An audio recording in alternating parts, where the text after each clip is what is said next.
Welcome back to the Constitutional Clarion. This is just a quick video on a conspiracy theory that raises its head every time ministers are sworn in. It is that a minister has not been validly sworn in as a minister because he or she did not take the oath as stipulated in the Constitution.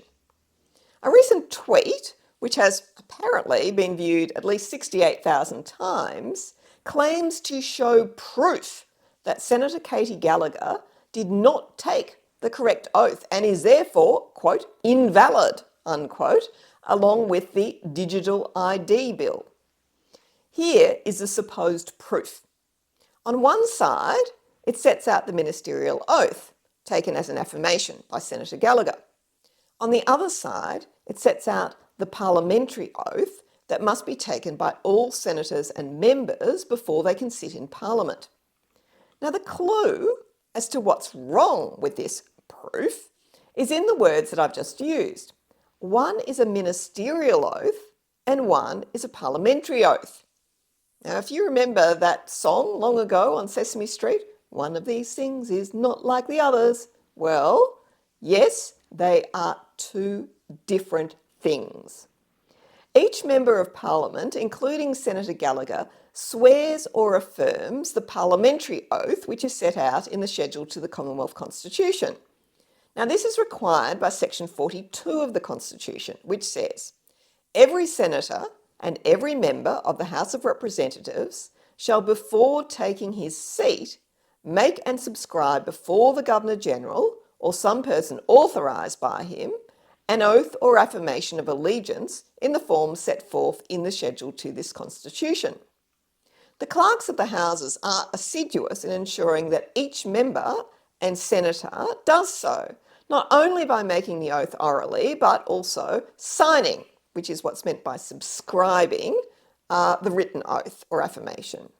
Now, you might remember that Senator Thorpe tried to change the words of the oath, and she was required to take the oath again using the correct words as set out in the Constitution, or she would not be permitted to sit. The form of that oath, as set out in the schedule, is as follows. I, name, do swear that I will be faithful and bear true allegiance to Her Majesty Queen Victoria, her heirs and successors according to law, so help me God. There's also an equivalent form of affirmation. Now, for ease of reference in this video, I'm mostly going to refer to oaths, but take into account there's always an equivalent affirmation. There's also a note in the schedule to the Constitution which says that the name of the King or Queen for the time being is to be substituted for that of Queen Victoria.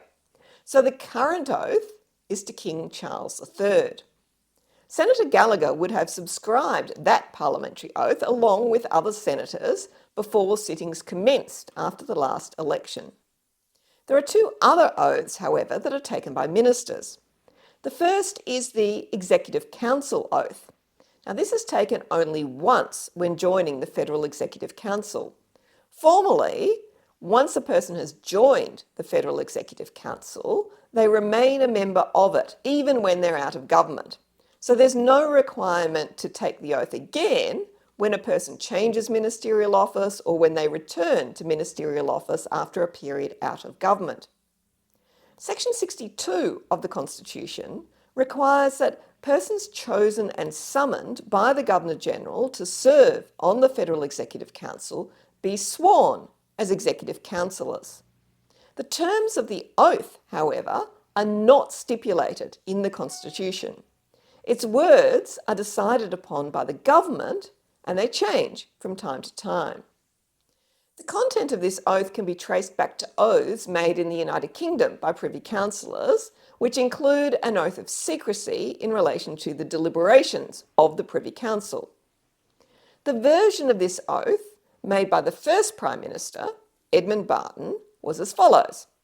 I, Edmund Barton, being chosen and admitted of Her Majesty's Executive Council in the Commonwealth of Australia, do swear that I will, to the best of my judgment, at all times when thereto required, freely give my counsel and advice to the Governor-General of the Commonwealth of Australia for the time being, for the good management of the public affairs of the Commonwealth of Australia, that I will not directly or indirectly reveal such matters as shall be debated in council and committed to my secrecy, but that I will in all things be a true and faithful counsellor, so help me God. I might add that Edmund Barton was one of the key framers of the Constitution, so he knew perfectly well how the Constitution applied, and he was clear on the fact that the oath of an executive councillor is different from the parliamentary oath set out in the schedule to the Constitution. The more modern form of that executive council oath encapsulates the same concepts, and this is the oath that applies today. I, name, being chosen and summoned by the Governor-General of the Commonwealth of Australia to be a member of the Federal Executive Council, do swear that I will, when required, advise the Governor-General or the person for the time being administering the government of the Commonwealth of Australia to the best of my judgment and consistently with the good government of the Commonwealth of Australia, and that I will not disclose the confidential deliberations of the Council, so help me God. Finally, there is the oath sworn upon becoming a minister. It has no basis in either the Constitution or statute. It's not legally required at all. Its words are just what the government of the day decides they should be. The Prime Minister advises the Governor-General of the preferred terms of the oath.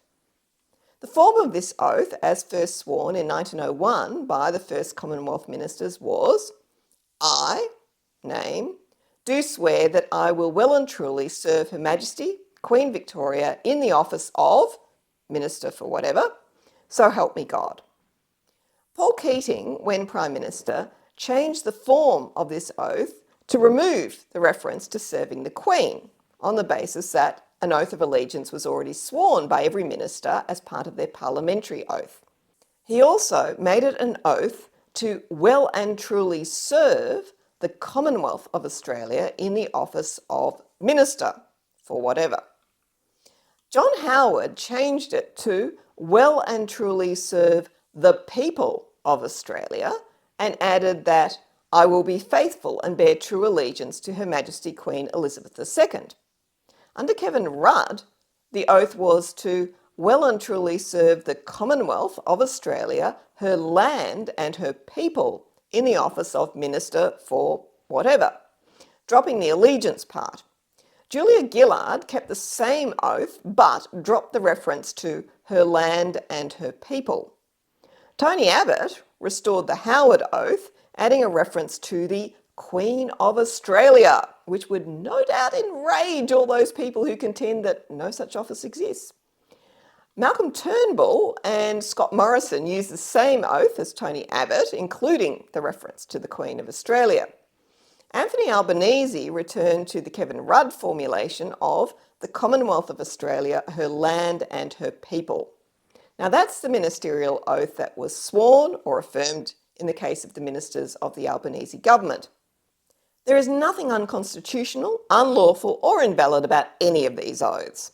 The only one with stipulated terms is the one that all members of Parliament take when being sworn in as a member or senator, which has remained exactly the same other than updating the name of the monarch as required by a note in that schedule to the Constitution. So going back to the original tweet, let's just go through all the things that are wrong with it. It said, we have proof that Katie Gallagher, who pushed through the digital ID bill in Australia, did not take the correct Commonwealth oath of office and therefore is invalid along with the digital ID bill. The proof was a photo of the ministerial oath, or in this case affirmation of office taken by Katie Gallagher, and on the other side a letter that sets out the parliamentary oath or affirmation taken by members or senators. So first, the parliamentary oath and the ministerial oaths are two different oaths, not the same. Second, Katie Gallagher took both oaths, in her case as affirmations. She took the parliamentary one when sworn in as a senator after the last election, and she took the ministerial one. Third, if she hadn't taken the ministerial oath or had used the wrong words it wouldn't have made any difference to the validity of the Digital ID Act. Why? Because there is no legal requirement to take an oath in any form to be a minister. And in any case, as a senator, she is still entitled to introduce and vote for bills in Parliament, even if she wasn't a minister. Now, this is just another example of the rubbish that people trot out on the internet, trying to convince others that everything is a fraud or a conspiracy. Now, does it matter?